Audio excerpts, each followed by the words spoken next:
నాకేం తెలుస్తుంది. ఇప్పుడు ఎంపీ ఎలక్షన్ జరుగుతున్నాయి కదా, ఓటు ఎవరికి వేస్తారమ్మా? నరేంద్ర మోడీకి తెస్తాం. నరేంద్ర మోడీకి వేస్తారు. ఎందుకని? ఎందుకని అంటే మాకు మంచిగా చేసిండు, బియ్యం తిరిగేస్తున్నాయి. ఓకే. ఇక ఎన్ని మాకు పైసలు వేస్తున్నాడు 2000. ఓకే. యాదో ఇక బాత్రూమ్లు కట్టిస్తామని చిన్నగానో పెద్దగానో బాత్రూమ్లు కట్టించారు. మేము వేసేదే నరేంద్ర మోదీ. కాంగ్రెస్ కావాలని గెలిపించారు కదా, ఎందుకని ఇప్పుడు వద్దనుకున్నాం? ఎందుకని వద్దంటున్నామంటే ఏం పని చేస్తలేరు. ఏం పని చేస్తున్నాడు? ఇప్పుడు రుణమాపులు చేస్తామన్నాడు, ఏం చేయలేడు, చేయలేడు. పైసలు ఇస్తాము, పింఛన్ పెంచుతామండ్రి, పింఛన్ పెంచలే. ఏంటి గురించి ఇది చేస్తాడు? ఊక ఒట్టి మాటలు చెప్పి ఏంటికి బదలమవుతున్నాడు. ఏమొస్తున్నది? 2000 పింఛన్, అదే కేసీఆర్ చేసిన 2000 పింఛన్ కాడికే మేము 4000 ఇస్తాం, 3000 ఇస్తాం అంటని అన్నారు. యాడుండది? కేసీఆర్ ఉన్నప్పుడు మంచిగా వచ్చిందా? మంచిగానే వచ్చింది. బాగుండే కేసీఆర్ ఉన్నప్పుడు? బాగుండే. ఓకే, బాగుండే. ఇప్పుడు నేను చేస్తాన్నందుకు రావాలి, మళ్ళా ఛాన్స్ ఇయ్యరాదా అని వీళ్ళకి కూడా ఇయ్యాలని ఇచ్చినాం. మేము ఇచ్చినందుకు చెప్పినందుకు యాదన్నా చేయాలి కదా, మాకు కూడా చూపియాలి. మళ్ళీ ఎందుకు చూపిస్తలేడు?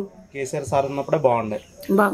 ఓకే, అప్పుడే బాగుండే. రోడ్లు చేసిండ్రు, అన్ని చేసిండు, అంతా చేసిండు. ఇది దగ్గర మళ్ళా ఛాన్స్ ఇచ్చేది అవసరం లేదు ఆయనకు కూడా. మీకు కూడా ఇయ్యాలి, వీళ్ళకి కూడా ఇయ్యాలి. కానీ మళ్ళీ చెప్పింది కరెక్ట్ చేయనప్పుడు ఏం చేస్తాం? చేసుకునే లేదు. బస్సులు పిరి అని ఆడవాళ్ళకి బస్సులు పిరి పెట్టిండు, గుద్దుకొని సావనికే చేస్తుండ. అదే తగ్గించి రేట్లు తగ్గించి పెట్టింటే అయిపోతుండే కదా. రేట్లు తగ్గియకున్నా కూడా రుణమాఫీ చేసినా మంచిగా ఉంటుండే. ఇప్పుడు లక్షలు తెచ్చుకున్నాం ఏంటని మళ్ళీ ఇప్పుడు వేస్తున్నాడు, మళ్ళీ గుంజుతున్నాడు. పెట్టిండు మళ్ళీ అన్ని పెట్టిండు. ఏం బతకాలి ఈ ఎండలకు? యాడ్ చేస్తే కూడా అయిపోయి రూపాయి పని పంపి ఇట్లా అంటున్నారా అని చేస్తే కూడా ఇప్పటికి బల్ల కూడా తెప్పిస్తాం. రుణమాఫీలు కావాలి అట్లయితే వేస్తాం కూడా, మళ్ళా వేస్తాం. బీజేపీకి. అవును. ఎందుకని? మాకు నచ్చింది కాబట్టి, మాకు అన్ని ఇదిలో మంచిగా ఉంది కాబట్టి. ఓకే. కాంగ్రెస్ కావాలని గెలిపించారు కదా, ఎందుకని వద్దనుకుంటున్నాను? ఎంపీ కాబట్టి, కాంగ్రెస్ మా మనిషి కాబట్టి వేసినాము. ఎంపీ పైన పార్లమెంట్ వీళ్ళకి వేసిన వీళ్ళు గెలవరు కాబట్టి అక్కడ వేస్తాం అంతే. ఇతను మా మనిషి, మా లోకల్లో ఉండాలన్నట్లు గెలిపించి. ఇప్పుడు బీఆర్ఎస్ ఉన్నప్పుడు బాగుందా, ఇప్పుడు బాగుందా? ఉంది.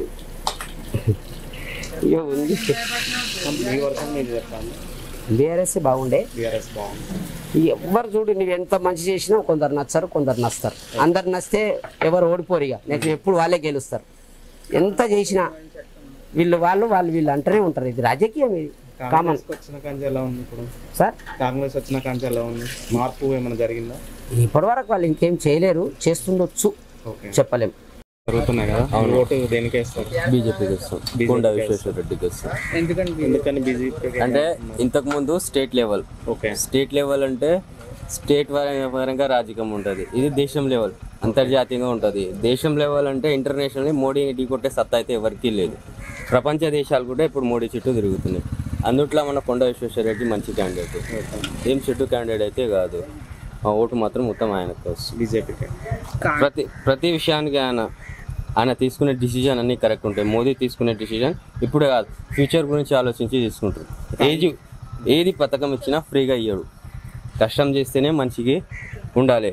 పథకాలన్నీ ఫ్రీగా ఇచ్చి మనుషుల్ని సోమరిపోతులు చేస్తారు. ఇప్పుడు కాంగ్రెస్ గవర్నమెంట్ అన్ని 6 గ్యారెంటీలు ఇస్తుంది. ఏడుకెళ్ళి ఇస్తుంది బడ్జెట్. లంకం బిద్దెలు అని పోతే ఖాళీ బిందెలు ఉన్నాయన్న. ఈయనకు తెలియదు ఆ లంక బిందెలు ఉన్నాయనేది.